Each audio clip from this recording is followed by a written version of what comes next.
নমস্কার, সকলকে আমাদের চ্যানেলে স্বাগত জানাই। আজ আমরা জানব এক অনন্য রহস্য, মা দুর্গা কেন সিংহের পিঠে বসেন এবং হিন্দু ধর্মের সিংহের এই প্রকৃতি মানেই বা কী, আর এর পেছনে কি কোনো পুরাণ কাহিনী লুকিয়ে আছে।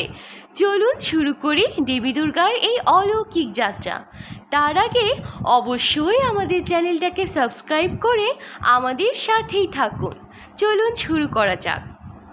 দুর্গা শক্তির আদ্যাশক্তি, মহাশক্তি, যিনি অসুর সংহারিণী নামেও পরিচিত। তিনি হলেন শিবের শক্তির রূপ, যিনি ভক্তদের রক্ষা করতে সব সময় প্রস্তুত। দেবী দুর্গা শুধু এক মাতৃশক্তির প্রতীক নন, তিনি ন্যায় প্রতিষ্ঠার জন্য জন্ম নেওয়া চরম শক্তি। প্রাচীনকালে যখন অসুরদের অত্যাচারে পৃথিবী ভারাক্রান্ত হয়ে গেছিল, তখন ব্রহ্মা, বিষ্ণু, মহেশ্বর এবং অন্যান্য দেবতার শক্তি মিলিত হয়ে সৃষ্টি করেছিলেন মহামায়া দুর্গাকে। এই দেবীর বাহন হিসাবে নির্বাচিত হয়েছিল সিংহ, যা ছিল শক্তি এবং সাহসের প্রতীক। হিন্দু পুরাণে বলা হয়, মহিষাসুর নামের এক অসুর ছিল, যে ব্রহ্মার বরপ্রাপ্তির মাধ্যমে প্রায় অজেয় হয়ে ওঠে। সে স্বর্গলোকে আক্রমণ করে এবং দেবতাদের সিংহাসন ছিনিয়ে নেয়। অসুরদের অত্যাচারে দেবতা থেকে শুরু করে মানুষ সবাই ভয়ে দিন কাটাচ্ছিল।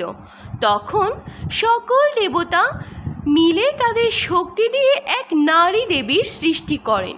সেই দেবীই ছিলেন দুর্গা। তিনি 10 হাতে অস্ত্র ধারণ করেন।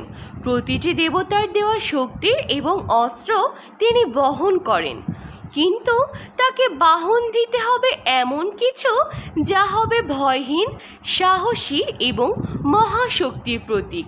তখন তাকে বাহন হিসাবে দেওয়া হয় সিংহ। সিংহকে বেছে নেওয়ার কারণও ছিল গভীর।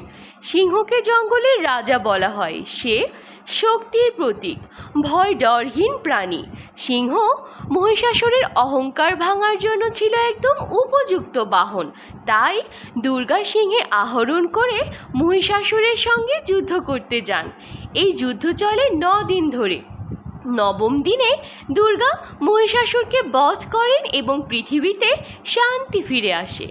এভাবেই দুর্গা মহিষাসুর মর্দিনী নামে প্রসিদ্ধ হন। এখন প্রশ্ন আসে, কেন সিংহ? সিংহ এখানে অহংকার ও হিংসা প্রবৃত্তির প্রতীক। মা দুর্গা এই প্রবৃত্তিকে নিজের নিয়ন্ত্রণে এনে বাহন হিসাবে ব্যবহার করেছেন, যা বোঝায় মানুষকে নিজের অন্তরের ভয় ও ক্রোধকে জয় করতে হবে। সিংহ হল শক্তি এবং সাহসের প্রতীক।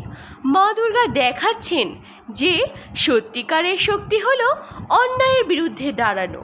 সিংহের পিঠে দেবী দুর্গা বসে আছেন মানে মানুষ যখন নিজের ভয়কে বশে আনে, তখন সে নিজেই মহাশক্তি হয়ে ওঠে। দেবী দুর্গার এই রূপ আমাদেরকে শেখায়, মাতৃশক্তি কেবল মমতা নয়, প্রয়োজনে রণক্ষেত্রের নায়িকাও হয়ে ওঠেন।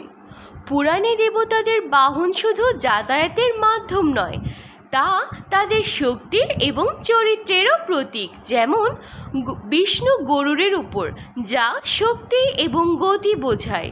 শিব নন্দী বৃষের উপর, যা ধৈর্য আর ধর্মের প্রতীক। দুর্গার বাহন সিংহ দেখায় যে শক্তি কেবল ধ্বংসের জন্য নয়, সুরক্ষার জন্যও প্রয়োজন। তাছাড়া সিংহের উপস্থিতি দেবীর মহিমাকে আরও গৌরবান্বিত করেছে। সিংহের গর্জন মানে অশুভ শক্তির বিরুদ্ধে সতর্কবার্তা। তাহলে মা দুর্গা কেন সিংহের পিঠে বসেন, তার উত্তর শুধু পুরাণ কাহিনীতে নয়, আমাদের জীবনের জন্য গভীর শিক্ষা। ভয়কে জয় করা, সাহস অর্জন করা, ন্যায় প্রতিষ্ঠার জন্য শক্তি ব্যবহার করা, এই সবই মা দুর্গার সিংহের প্রতীক।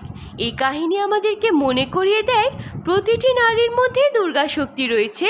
ভয়কে জয় করে ন্যায় প্রতিষ্ঠা করাই সত্যিকারের বার্তা।